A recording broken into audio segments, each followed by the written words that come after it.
दादा भुसेजी, मान्य मंत्री, आमचे सहकारी नरहरी झिरवाळजी, माजी खासदार हेमंत गोडसे, आमदार हिरामन खोसकर, उपनेते अजय बोरस्ते, माजी आमदार काशीनाथ मेंगाळ, राष्ट्रवादीचे युवा नेते नजीब मुल्ला, त्याचबरोबर ज्यांची आपल्याबरोबर काही महिन्यांपूर्वी शिवसेनेबरोबर रिपब्लिकन सेनेची युती झाली, ते रिपब्लिकन सेनेचे सर्वा प्रमुख आनंदराज आंबेडकरजी, अनिल ढिकले, सर्व व्यासपीठावरील सन्माननीय मान्यवर, खूप मान्यवर आहेत, त्यामुळे मी सन्माननीय व्यासपीठ म्हणतो. मला आज इथून पुढे 7 अजून सभा आहेत, त्यामुळे मी आपल्याला फक्त विनंती करायला आलोय की या ठिकाणी जी नगर परिषदेची निवडणूक आहे, या निवडणुकीच्या आपल्या उमेदवार आहेत नगराध्यक्षपदाच्या महायुतीच्या शालिनी संजय खातळे आणि त्यांच्यासोबत युवराज भोंडवे आहेत, अंजुम कुरेशी, सागर अडार, नाजनीन असगर खान, वैशाली करपे, रोहिदास डावकर, माला गवळे, अर्जुन खातळे, निकत सय्यद, उमेश कस्तुरे, मयुरी राहुल पुरोहित, आशा सुनील थोरात, फिरोज पठाण, संतोष सकाराम मनोहर, मधुरा शिरोळे, रजनी बर्वे, राजेंद्र जावरे, आशा भडांगे, लक्ष्मण शिरोळे, ललिता लोहरे, शोभराज शर्मा, एवढेच आहेत ना? मी यासाठी सगळ्यांची घेतली की या सगळ्यांना आपल्याला मतदान करायचं आहे. आणि इथं मला वाटतं 2 निशाणे आहेत, धनुष्यबाण आणि घड्याळ. आणि नगराध्यक्षपदाच्या उमेदवार आपल्या या ठिकाणी शालिनीताई खातळे आहेत आणि बाकी सगळी त्यांची टीम आहे. आणि म्हणून प्रत्येक उमेदवार इकडे सगळे बसलेले आहेत. या सर्व उमेदवारांना माझी विनंती आहे, तुम्ही जेव्हा मत मागायला जाल त्यावेळेस मात्र शिवसेनेचा उमेदवार आहे तो त्याचं शिवसेनेचं धनुष्यबाणासाठी मागेल आणि 1 नंबर नगराध्यक्षपदासाठी धनुष्यबाणासाठी मागेल. पण ज्याच्याकडे घड्याळ आहे त्यांनी घड्याळ आपल्यासाठी मागायचं आहे आणि वरचं मत धनुष्यबाणासाठी मागायचं आहे. त्यामुळे कुठेही लोकांमध्ये कन्फ्युजन नको, कुठेही संभ्रम नको, अशा प्रकारचं काम आपल्याला करायचं आहे. आणि म्हणून तसं तुम्ही इकडचे लोक फार हुशार आहात, तुम्हाला सांगण्याची काय आवश्यकता नाही, सर्व आपले कलाकार लोक आहेत आणि गेले अनेक वर्ष बघताय या ठिकाणी निवडणुका लढताय पण. आणि म्हणून निवडणुकीचा असं सगळं रणशिंग फुंकलेलं आहे, रणांगण तापलेलं आहे आणि कळसुबाईच्या पायथ्याशी हे इगतपुरी आहे. आणि खरं म्हणजे आता आनंदराज म्हणाले, खरं आहे, या ठिकाणी इगतपुरी एक प्रकारचं हिल स्टेशन, चांगलं हिल स्टेशन, इथे वातावरण चांगलं आहे. परंतु यापूर्वीचे जे कोणी होते त्यांनी इथलं वातावरण चांगलं करायच्या ऐवजी दूषित करून टाकलंय. इथं सोयी सुविधांची वानवा आहे, विकासाच्या नावावर बोंबाबोंब आहे. आणि म्हणून या ठिकाणी आपल्याला मी एवढंच सांगतो की जसं लोणावळा आहे, आमचं महाबळेश्वर आहे, आता या ठिकाणी देखील त्याच धर्तीवर इगतपुरी देखील थंड हवेचं ठिकाण झालं पाहिजे, यासाठी शासन पूर्णपणे मदत करेल. नगर विकास विभाग माझ्याकडे आहे, त्यामुळे नगर परिषदा, नगरपंचायती यांची सर्व कामं जी आहेत, विकासाचा निधी देण्याचं काम माझ्याकडे आहे. झिरवळ साहेब बरोबर आहे ना? खोसकरजी पत्र घेऊन येतात माझ्याकडे. आता पण त्यांचं पत्र तयार आहे, कारण त्यांना माहित आहे एकनाथ शिंदे विकासाच्या पत्रावर ताबडतोब सही करतो. आणि मला वाटतं आतापर्यंतच्या इतिहासामध्ये सगळ्यात जादा सही करणारा मुख्यमंत्री म्हणून एकनाथ शिंदे असेल. हे मी नाही सांगत, उपमुख्यमंत्री अजितदादांनी सांगितलंय. आणि या ठिकाणी अर्थमंत्री अजितदादा आहेत, त्यामुळे आणि आपली युती आहे, त्यामुळे इथं मला वाटतं काही कमी पडणार नाही अशी खात्री आपल्याला मी द्यायला आलो. इथं 2 मंत्री सुद्धा आपले बसलेत आणि म्हणून विरोधकाची किती आणली वादळं त्यांना पुरून उरणार आपल्या शालिनीताई खातळे हे देखील या ठिकाणी मी आपल्याला विश्वास व्यक्त करतोय. शालिनीताईच नाहीत, आपले किती 21 आहेत टोटल, टोटल 21 लोक आहेत आणि त्यामुळे शालिनीताई खातळे यांचा विजय पक्काच आहे. पण 21 लोकांचा पण विजय आपल्याला पक्का करायचा आहे. एक मोठी भव्य दिव्य अशी टीम त्या ठिकाणी गेली पाहिजे आणि विकासासाठी या इगतपुरीच्या विकासासाठी आपण काम केलं पाहिजे. मेंगाळ मगाशी म्हणालेत की आपण सगळ्यांनी एकजुटीचं दर्शन घडवलेलं आहे. विलास इथे आहेत, सगळे आहेत आणि म्हणून एकजुटीने या ठिकाणी आपल्याला काम करायचं आहे. खरं म्हणजे इथे गेल्या अनेक वर्ष ज्यांनी सत्ता गाजवली ते कुठे इथं राहायचे काय, मुंबईमध्ये जायचे, मुंबईत राहायचे आणि तिथून सत्ता हलवायचे, उंट्यावरून शेळी हाकायचे. कसं काय विकास होणार? आणि म्हणून आता त्यांना टाटा करायचा वेळ आलेली आहे. कुठे त्यामुळे करणार ना ते टाटा. उभाट आहे, उभाटाला टाटा.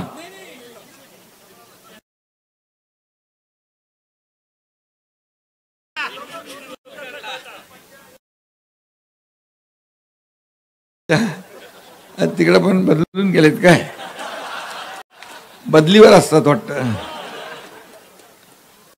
त्यांना शहराची काय देणं घेणं नाही. त्यांच्या स्वतःमध्ये बदल घडला पाहिजे. शहरात बदल घडला नाही घडला तरी चालेल. म्हणून अशा ठिकाणी आपण एकजुटीचं दर्शन घडवलं पाहिजे. मी गेल्या अनेक सभा करतोय, खूप सभा करतोय, पण यावेळच्या सभांमध्ये मला एक वेगळेपण जाणवतं. माझ्या लाडक्या बहिणी एवढ्या प्रचंड संख्येने उपस्थित असतात की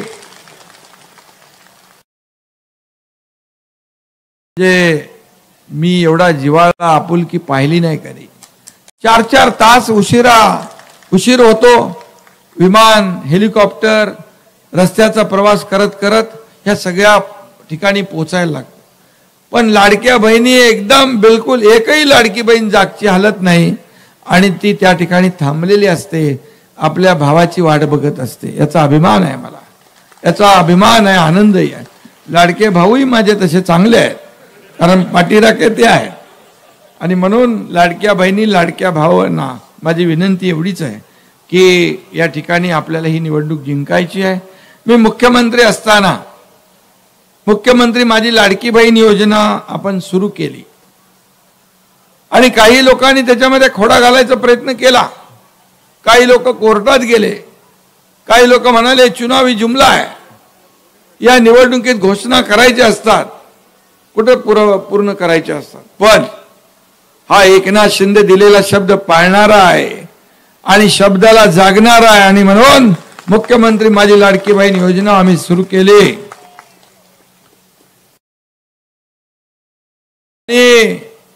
त्याची अंमलबजावणी पण झाली. ओवाळणी मिळते ना सगळ्यांना.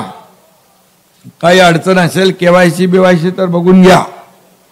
माझ्या लाडक्या बहिणींच्या योजनेत कुठली अडचण येता कामा नये.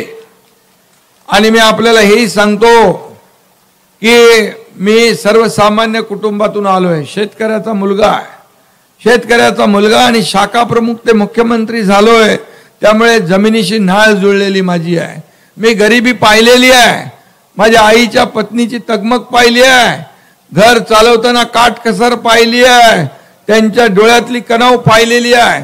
आणि जेव्हा मी मुख्यमंत्री झालो तेव्हा आम्ही ठरवलं की लाडक्या बहिणी आणि मातांसाठी काहीतरी चांगलं करायचं आणि त्याच्यातून लाडकी बहीण योजनेचा जन्म झाला. आणि मी आपल्याला सांगतो कोणी माईचा लाल आला तरी लाडकी बहीण योजना कधी बंद होणार नाही. म्हणून लाडक्या भावांच्या योजना असतील, त्याच्यामध्ये एक युवा प्रशिक्षण योजना आपण केली होती, त्याच्यात काय अडचण आली आहे ती आम्ही दूर करू. शेतकरी सन्मान योजना आपण केली. लाडक्या बहिणींसाठी लेक लाडकी लखपती योजना केली, एसटी मध्ये 50% सवलत आपण दिली, मुलींचं उच्च शिक्षण मोफत केलं. मला सांगताना दुःख आणि वेदना होत आहे. एका मुलीने आत्महत्या केली. रात्री 12:30 वाजता टीव्हीवर बातमी बघितली. इंजिनिअरिंगचं शिक्षण घेत होती. 50% फी आपण सरकार भरत होतो, पालक 50% भरत होते. आणि तिला वाटलं शिक्षक 50% माझे वडील भरू शकणार नाहीत, माझे वडील आत्महत्या करतील, म्हणून तिने आत्महत्या केली. अतिशय दुर्दैवी आणि दुःखद घटना घडली. संवेदना आणि ज्या काही वेदना झाल्या, यातना मनाला झाल्या. आणि मी ठरवलं की आपलं सरकार, आपण म्हणतो सर्वसामान्यांचं सरकार, गोरगरिबांचं सरकार, माता भगिनींचं सरकार, शेतकऱ्यांचं सरकार, कष्टकऱ्यांचं सरकार. मग आपल्या सरकारमध्ये एक मुलगी आत्महत्या करत असेल तर या सत्तेचा फायदा काय? आणि त्या दिवशी निर्णय घेतला की 50% फी जी होती ती 100% फी मध्ये सवलत देण्याचा निर्णय घेतला. मुली डॉक्टर, इंजिनियर, वकील सगळं होऊ शकतात. असे निर्णय घेणार आपलं सरकार महायुतीचं. आईच्या आपल्या नावाच्या समोर आईचं नाव लावण्याचा निर्णय देखील आपल्या मुख्यमंत्री असताना आपल्या सरकारने घेतला, महायुती सरकार. असे अनेक निर्णय आपण घेतलेले आहेत. ते निर्णय वाचायला गेलो तर वेळ पुरणार नाही. आणि म्हणून मी आपल्याला एवढंच सांगतो, या ठिकाणी आपल्याला विकास पाहिजे. मी या ठिकाणी फक्त विकास आणि परिवर्तन घडवा म्हणून आपल्याला विनंती करायला आलो. तुम्ही 2 तारखेला मतदान जे करणार आहे, फक्त आपल्या उमेदवार शालिनी ताईंना नाही, 21 लोकांना नाही, तर इगतपुरीचा भविष्याचा फैसला करणारं आपलं मतदान आहे. भवितव्य घडवणारं मतदान आहे. आपल्या मुलाबाळांचं भवितव्य घडवण्याचं आपलं मतदान आहे. आणि म्हणून मी आपल्याला सांगतो, मी तुम्हाला एवढंच सांगतो, या ठिकाणी आपला भाऊ आपल्या सोबत आहे. आणि म्हणून जे जे आम्ही बोललो ते केलंय, जे बोललो ते केलं, हे काळ्या दगडावरची भगवी रेघ आहे. आणि म्हणून या ठिकाणी शासन आपल्या दारीसारखा मोठा कार्यक्रम आम्ही केला. 4 कोटी लोकांनी फायदा घेतला. का पहिल्या योजना नव्हत्या, लाभार्थी नव्हते, लाभ नव्हते, सगळं होतं, परंतु कटकट नको म्हणून ते लाभ सोडून द्यायचे. आम्ही डायरेक्ट शासन आपल्या दारी घेऊन गेलो. बाळासाहेब म्हणायचे, कार्यकर्ता घरात नाही, लोकांच्या दारात शोभून दिसतो.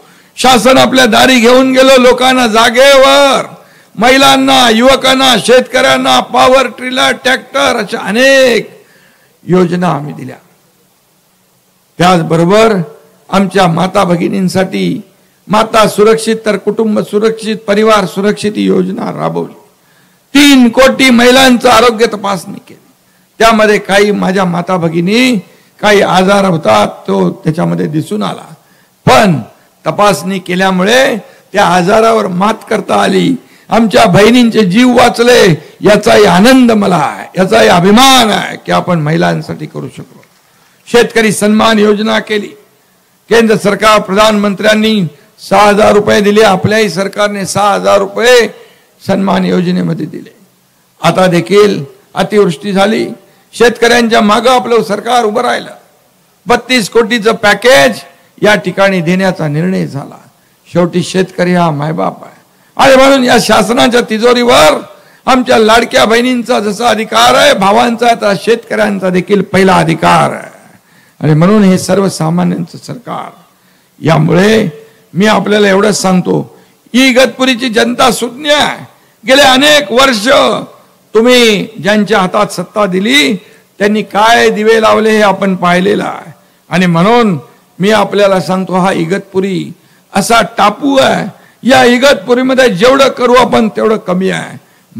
ब्रिटिशांच्या नंतर कुठलंही हिल स्टेशन झालं नाही, पण तुमचा एकनाथ शिंदे महाबळेश्वरला नवीन महाबळेश्वर करतोय. नवीन महाबळेश्वर, थंडगार हवेचं ठिकाण, आणि तशाच प्रकारचं इगतपुरीचं देखील थंडगार हवेचं ठिकाण झालं पाहिजे. सगळ्या सोयी सुविधा मिळाल्या पाहिजे. मी जे बोलतो ते करतो. मैं बाला साहब का सच्चा सैनिक हूं, किसी से नहीं डरता। एकनाथ शिंदे है जो बोलता है वो करके दिखाता है, हा माझा शब्द आहे। आणि म्हणून मी सांगतो, जे काय अडचणी येईल त्या सगळ्या अडचणी दूर करू। इगतपुरीचं विकास केल्याशिवाय आपण थांबणार नाही। आणि आता तर इथे युती आपली आहे, आपल्या नगर विकास खातं पण आहे, अर्थ खातं पण आहे, इकडं पर्यटन खातं पण आहे, आणि अल्पसंख्याक विभाग पण आहे, शिक्षण विभाग पण आहे, आणि उद्योग विभाग पण आहे। मी काल 2-3 ठिकाणी त्या उद्योगाला डायरेक्ट फोन केले, उद्योग मंत्र्यांना, आणि इकडे उद्योग तर MIDC उभी केले। अरे पण उद्योग नाहीत। मग त्यांनी ताबडतोब शब्द दिला तिथल्या लोकांना, पुढच्या 2 महिन्यामध्ये मोठे उद्योग आल्याशिवाय राहणार नाही। इथं देखील मी आपल्याला सांगतो, या ठिकाणी देखील चांगले उद्योग आल्याशिवाय राहणार नाही। लोकांच्या हाताला काम द्यायचं आहे। आणि याचबरोबर आपल्या सोबत आनंदराज आंबेडकर देखील आहेत, त्यांची मोठी टीम या ठिकाणी काम करते। आणि म्हणून हे युती आपली या ठिकाणी कार्यरत आहे। महायुती म्हणून आपण या निवडणुकीला सामोरं जातोय। या ठिकाणी अनेक कामं आपण केली। बाबासाहेब आंबेडकर पुतळ्याचं सौंदर्यीकरण केलं, रस्त्याचं कॉन्क्रिटीकरण, त्याला नगर विकास मधून आपण पैसे दिले, पण ते केले काय माहित नाही मला। आणि म्हणून अनेक या ठिकाणी आपण कामं झालेली आहेत। आणि त्याचबरोबर इथे लोकांना अजून पाण्याचा प्रॉब्लेम आहे ना, पाण्याचा प्रॉब्लेम आहे। मग धरण उशाला आणि कोरड घशाला, असं कसं काय होऊ शकतं? आणि म्हणून या ठिकाणी आपल्याला मी सांगेन, जे जे आपल्याला करता येईल ते करू। स्वच्छ इगतपुरी, सुंदर इगतपुरी आणि विकसित इगतपुरी हा आपला नारा असणार आहे। आणि म्हणून मी आपल्याला एवढंच सांगेन, मी जास्त काय भाषण बोलत नाही, परंतु एवढंच सांगतो, या ठिकाणी शासकीय जागेवरील अतिक्रमण जे आहे, वर्षानुवर्ष लोक राहत आहेत, इतर ठिकाणी आपण केलंय त्याचं नियमित केलेलं आहे। आणि म्हणून जे वर्षानुवर्ष राहतात ते देखील अतिक्रमणामध्ये राहणारी घरं असतील, व्यवसाय असतील, ते देखील नियमित करण्याचं काम नगर विकास विभाग केल्याशिवाय राहणार। आणि इथं अन्न औषधी पण आहे, यांचं आरोग्य जे आहे चांगलं राहिलं पाहिजे। इथे कोणी औषधामध्ये अन्नामध्ये गडबड करता कामा नये, भेसळ करता कामा नये। पूर्वीचे भेसळवाले होते, आता आपल्याला भेसळ मुक्त, प्रदूषण मुक्त भेळ खायचे का? आणि म्हणून प्रदूषण मुक्त इगतपुरी आपल्याला करायची आहे। या ठिकाणी दररोज पाणी मिळालं पाहिजे, इथं चांगले रस्ते मिळाले पाहिजे, पाणी मिळालं पाहिजे ना, तुम्हाला चांगले रस्ते पाहिजेत ना, भुयारी गटार योजना पाहिजे, गार्डन पाहिजे, मुलांना खेळायला मैदान पाहिजे, चांगल्या शाळा पाहिजे, आरोग्य केंद्र पाहिजे, तुम्हाला MIDC पाहिजे, MIDC आहे, उद्योग पाहिजेत, रोजगार पाहिजेत, कोण देणार? अगोदरच्याने किती वर्ष काम केलं, दिलं का? काय केलं का? स्वतःचा विकास केला, लोकांचा केला का? इगतपुरीचा केला का? व आता परत त्यांना मतदान करणार का? मग मला सांगा, आता तुम्ही एकच सांगा, हे जेवढं बोललोय ते सगळं या ठिकाणी केल्याशिवाय राहणार नाही, हा शब्द मी आपल्याला देऊ इच्छितो। आणि हेही सांगतो की बाळासाहेब सांगायचे, दिघे साहेब सांगायचे, शब्द देताना 100 वेळा विचार करा, एकदा शब्द दिला की माघार नाही। आणि म्हणून एक तो मैं कमिटमेंट करता नहीं, लेकिन एक बार कमिटमेंट कर दी तो फिर मैं खुद की भी नहीं सुनता, कमिटमेंट वर कायम राहतो। आणि म्हणून का इगतपुरी जवळ आडवण या परिसरात महेंद्र कंपनीचं काम सुरू होऊन 4 ते 5 हजार लोकांना निर्माण होत, लवकर करायचंय नाही, लवकर। मी उदय सामंतना सांगतो ताबडतोब, उदय सामंत आता कुठल्या तरी सभेमध्ये असतील काय माहित नाही, पण हे महेंद्र कंपनीचं ताबडतोब काम या ठिकाणी झालं पाहिजे। महेंद्र कंपनी ना, जागा भूसंपादन चालू आहे. हा, ते त्यांना सांगून आपण लवकर करा म्हणून. आणि म्हणून मी आपल्याला सांगतो, काही लोक म्हणायचे या ठिकाणी आज इथं आपल्याला शांतता पाहिजे ना, का गुंड वातावरण पाहिजे, गुंडागर्दी मुक्त शहर पाहिजे ना, दहशत मुक्त शहर पाहिजे. माझ्या लाडक्या बहिणी, भाऊ, माता निर्भयपणे या ठिकाणी इगतपुरीमध्ये त्यांनी आपला आपला व्यवसाय केला पाहिजे, आपला आपला कारभार केला पाहिजे, आपलं जीवनमान या ठिकाणी दैनंदिन आपलं सुरू करता आलं पाहिजे. यासाठी या ठिकाणी भ्रष्टाचार मुक्त इगतपुरी आणि शांततामय इगतपुरी आपल्याला पाहिजे असेल तर आता ही महायुती जी आहे, धनुष्यबाण आणि घड्याळाची, ही आपल्याला कायम ठेवायची आहे. या निवडणुकीत आपल्याला मतदान करायचं आहे. आणि म्हणून सर्व समाजाच्या घटकांना सोबत इथं या निवडणुकीमध्ये मी पाहिलं, सर्व जातीपातीचे लोक आहेत, हिंदू आहेत, मुस्लिम आहेत, सगळ्या जातीपातीचे लोक आहेत. आणि म्हणून या ठिकाणी विकासाच्या मुद्द्यावर सगळे लोक एकत्र आले. विकासाच्या मुद्द्यावर शिवसेना आणि राष्ट्रवादी आणि रिपब्लिकन सेना एकत्र आली आहे. आणि म्हणून विकास आपला अजेंडा आहे, खुर्ची आपला अजेंडा नाही. ज्या लोकांनी आपल्याला खुर्चीत बसवलंय त्यांचे प्रश्न सोडवणं हा आपला अजेंडा आहे, हा आपला खऱ्या अर्थाने विकासाचा अजेंडा आहे.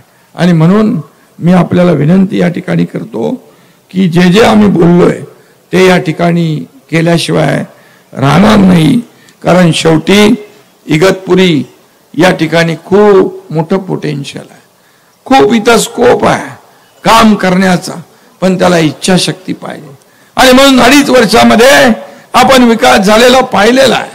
तसाच या ठिकाणी विकास झालेला आपल्याला पाहिजे असेल तर येणाऱ्या 2 तारखेला तुम्ही आपल्या नगराध्यक्ष पदाच्या उमेदवार आपल्या खताळे मॅडम, शालिनीताई आणि त्यांचे 21 सहकारी यांना जिथं धनुष्यबाण असेल तिथं धनुष्यबाणासमोरचं बटन दाबा, जिथं घड्याळ असेल तिथे घड्याळासमोरचं बटन दाबा आणि महायुतीला प्रचंड मताधिक्याने विजयी करा अशी विनंती आपल्याला करतो.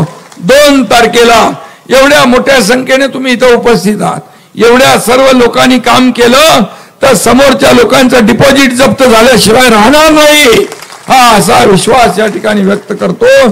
कारण जे ताकद आणि जी काही तुम्ही ठरवलेलं आहे, जो संकल्प केलेला आहे विकासाचा, त्याला आम्ही पूर्णपणे पाठिंबा देणार आणि त्या विकास घडवल्याशिवाय राहणार नाही हा शब्द आपल्याला देतो. धन्यवाद. जय हिंद, जय महाराष्ट्र.